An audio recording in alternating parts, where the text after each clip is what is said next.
Chapter 14.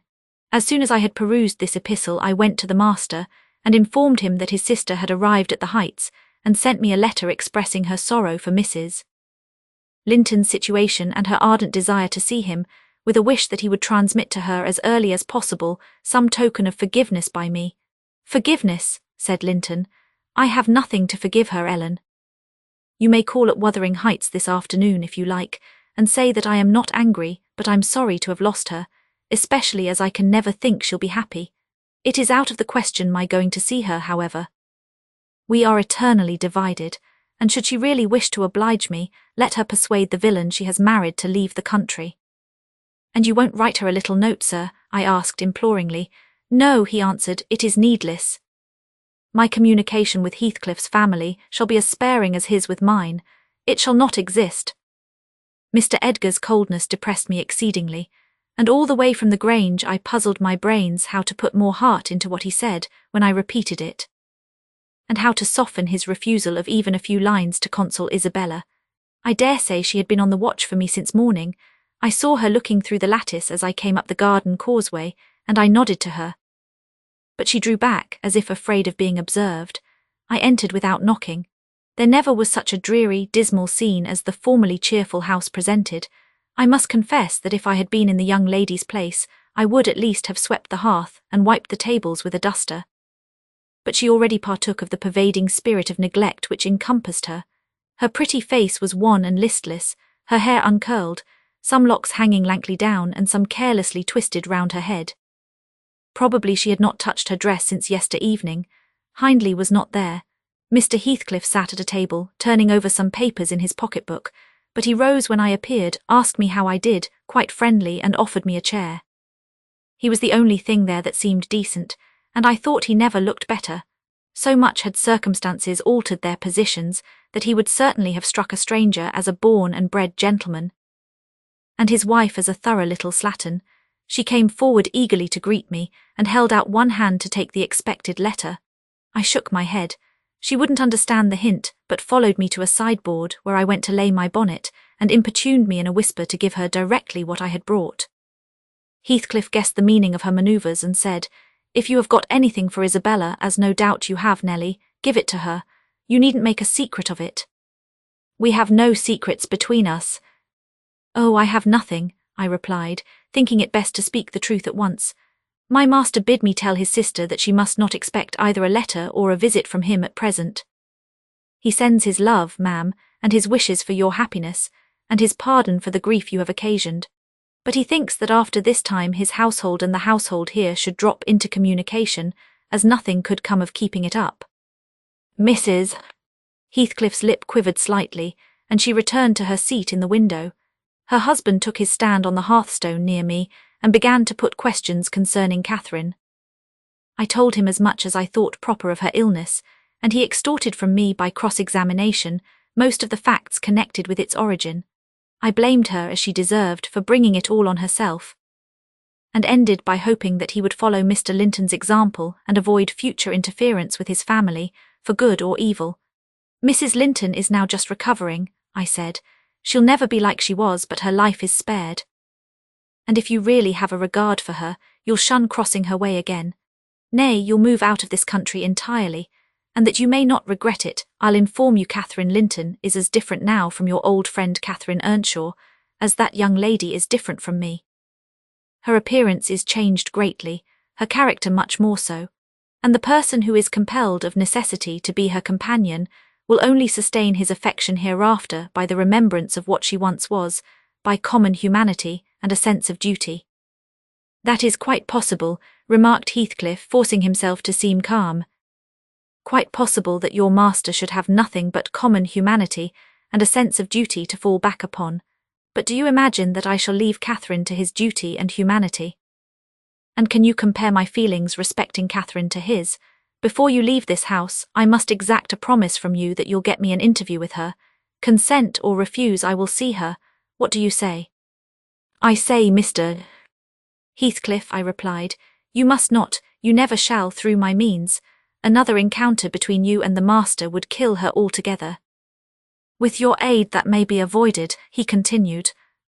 "And should there be danger of such an event, should he be the cause of adding a single trouble more to her existence, why, I think I shall be justified in going to extremes.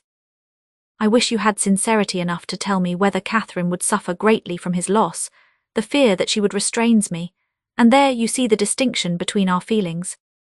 Had he been in my place, and I in his, though I hated him with a hatred that turned my life to gall, I never would have raised a hand against him.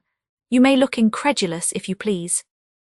I never would have banished him from her society as long as she desired his.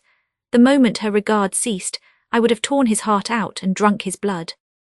But till then, if you don't believe me, you don't know me. Till then I would have died by inches before I touched a single hair of his head. And yet, I interrupted, you have no scruples in completely ruining all hopes of her perfect restoration, by thrusting yourself into her remembrance now, when she has nearly forgotten you, and involving her in a new tumult of discord and distress. You suppose she has nearly forgotten me, he said. Oh, Nelly, you know she has not. You know as well as I do that for every thought she spends on Linton she spends 1,000 on me. At a most miserable period of my life, I had a notion of the kind. It haunted me on my return to the neighbourhood last summer, but only her own assurance could make me admit the horrible idea again. And then, Linton would be nothing, nor Hindley, nor all the dreams that ever I dreamt. 2 words would comprehend my future, death and hell. Existence after losing her would be hell. Yet I was a fool to fancy for a moment that she valued Edgar Linton's attachment more than mine. If he loved with all the powers of his puny being, he couldn't love as much in 80 years as I could in a day. And Catherine has a heart as deep as I have. The sea could be as readily contained in that horse trough as her whole affection be monopolized by him. Tush, he is scarcely a degree dearer to her than her dog or her horse. It is not in him to be loved like me. How can she love in him what he has not? Catherine and Edgar are as fond of each other as any 2 people can be, cried Isabella, with sudden vivacity. No one has a right to talk in that manner, and I won't hear my brother depreciated in silence. Your brother is wondrous fond of you too, isn't he? Observed Heathcliff scornfully. He turns you adrift on the world with surprising alacrity. He is not aware of what I suffer, she replied. I didn't tell him that. You have been telling him something then. You have written, have you? To say that I was married, I did write. You saw the note. And nothing since. No. My young lady is looking sadly the worse for her change of condition, I remarked. Somebody's love comes short in her case, obviously, whose I may guess, but perhaps I shouldn't say. I should guess it was her own, said Heathcliff. She degenerates into a mere slut. She is tired of trying to please me uncommonly early. You'd hardly credit it, but the very morrow of our wedding she was weeping to go home. However, she'll suit this house so much the better for not being over nice, and I'll take care she does not disgrace me by rambling abroad. Well, sir, returned I hope you'll consider that Mrs. Heathcliff is accustomed to be looked after and waited on, and that she has been brought up like an only daughter, whom every one was ready to serve. You must let her have a maid to keep things tidy about her, and you must treat her kindly. Whatever be your notion of Mr. Edgar, you cannot doubt that she has a capacity for strong attachments, or she wouldn't have abandoned the elegancies and comforts and friends of her former home to fix contentedly in such a wilderness as this with you. She abandoned them under a delusion, he answered, picturing in me a hero of romance, and expecting unlimited indulgences from my chivalrous devotion. I can hardly regard her in the light of a rational creature, so obstinately has she persisted in forming a fabulous notion of my character, and acting on the false impressions she cherished. But at last, I think she begins to know me. I don't perceive the silly smiles and grimaces that provoked me at first, and the senseless incapability of discerning that I was in earnest when I gave her my opinion of her infatuation and herself. It was a marvellous effort of perspicacity to discover that I did not love her. I believed at one time no lessons could teach her that, and yet it is poorly learnt, for this morning she announced as a piece of appalling intelligence that I had actually succeeded in making her hate me. A positive labour of Hercules, I assure you. If it be achieved, I have cause to return thanks. Can I trust your assertion, Isabella? Are you sure you hate me? If I let you alone for half a day, won't you come sighing and wheedling to me again? I dare say she would rather I had seemed all tenderness before you. It wounds her vanity to have the truth exposed. But I don't care who knows that the passion was wholly on one side, and I never told her a lie about it. She cannot accuse me of showing one bit of deceitful softness.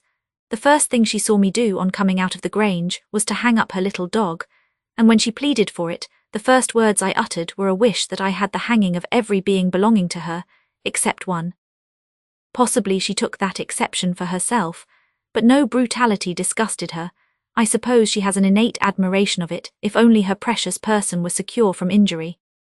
Now was it not the depth of absurdity, of genuine idiocy, for that pitiful, slavish, mean-minded brat to dream that I could love her? Tell your master, Nelly, that I never in all my life met with such an abject thing as she is. She even disgraces the name of Linton, and I've sometimes relented from pure lack of invention in my experiments on what she could endure, and still creep shamefully cringing back. But tell him also to set his fraternal and magisterial heart at ease, that I keep strictly within the limits of the law. I have avoided up to this period giving her the slightest right to claim a separation. And what's more, she'd thank nobody for dividing us. If she desired to go, she might. The nuisance of her presence outweighs the gratification to be derived from tormenting her. Mr. Heathcliff, said I, this is the talk of a madman. Your wife, most likely, is convinced you are mad, and for that reason she has borne with you hitherto, but now that you say she may go, she'll doubtless avail herself of the permission. You are not so bewitched, ma'am, are you, as to remain with him of your own accord? Take care, Ellen, answered Isabella, her eyes sparkling irefully. There was no misdoubting by their expression the full success of her partner's endeavours to make himself detested. Don't put faith in a single word he speaks. He's a lying fiend, a monster and not a human being. I've been told I might leave him before, and I've made the attempt, but I dare not repeat it.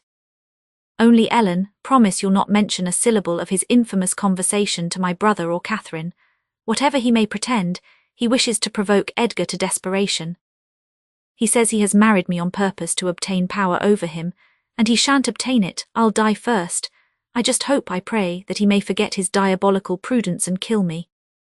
The single pleasure I can imagine is to die, or to see him dead. There, that will do for the present, said Heathcliff. If you are called upon in a court of law, you'll remember her language, Nelly, and take a good look at that countenance. She's near the point which would suit me. No, you're not fit to be your own guardian, Isabella, now, and I, being your legal protector, must retain you in my custody, however distasteful the obligation may be. Go upstairs. I have something to say to Ellen Dean in private. That's not the way, upstairs, I tell you. Why, this is the road upstairs, child. He seized and thrust her from the room, and returned muttering, I have no pity, I have no pity. The more the worms writhe, the more I yearn to crush out their entrails. It is a moral teething, and I grind with greater energy in proportion to the increase of pain. Do you understand what the word pity means? I said, hastening to resume my bonnet. Did you ever feel a touch of it in your life? Put that down, he interrupted, perceiving my intention to depart. You are not going yet. Come here now, Nelly. I must either persuade or compel you to aid me in fulfilling my determination to see Catherine, and that without delay. I swear that I meditate no harm. I don't desire to cause any disturbance or to exasperate or insult Mr. Linton. I only wish to hear from herself how she is, and why she has been ill, and to ask if anything that I could do would be of use to her. Last night I was in the Grange garden 6 hours, and I'll return there tonight, and every night I'll haunt the place, and every day, till I find an opportunity of entering. If Edgar Linton meets me, I shall not hesitate to knock him down, and give him enough to ensure his quiescence while I stay. If his servants oppose me, I shall threaten them off with these pistols. But wouldn't it be better to prevent my coming in contact with them or their master? And you could do it so easily. I'd warn you when I came, and then you might let me in unobserved as soon as she was alone, and watch till I departed, your conscience quite calm. You would be hindering mischief. I protested against playing that treacherous part in my employer's house, and besides, I urged the cruelty and selfishness of his destroying Mrs. Linton's tranquillity for his satisfaction. The commonest occurrence startles her painfully, I said. She's all nerves and she couldn't bear the surprise, I'm positive. Don't persist, sir, or else I shall be obliged to inform my master of your designs. And he'll take measures to secure his house and its inmates from any such unwarrantable intrusions. In that case I'll take measures to secure you, woman, exclaimed Heathcliff. You shall not leave Wuthering Heights till tomorrow morning. It is a foolish story to assert that Catherine could not bear to see me, and as to surprising her, I don't desire it. You must prepare her, ask her if I may come. You say she never mentions my name, and that I am never mentioned to her. To whom should she mention me if I am a forbidden topic in the house? She thinks you are all spies for her husband. Oh, I've no doubt she's in hell among you. I guess by her silence as much as anything what she feels. You say she is often restless and anxious-looking. Is that a proof of tranquility? You talk of her mind being unsettled. How the devil could it be otherwise in her frightful isolation? And that insipid, paltry creature attending her from duty and humanity, from pity and charity. He might as well plant an oak in a flower-pot and expect it to thrive, as imagine he can restore her to vigour in the soil of his shallow cares. Let us settle it at once.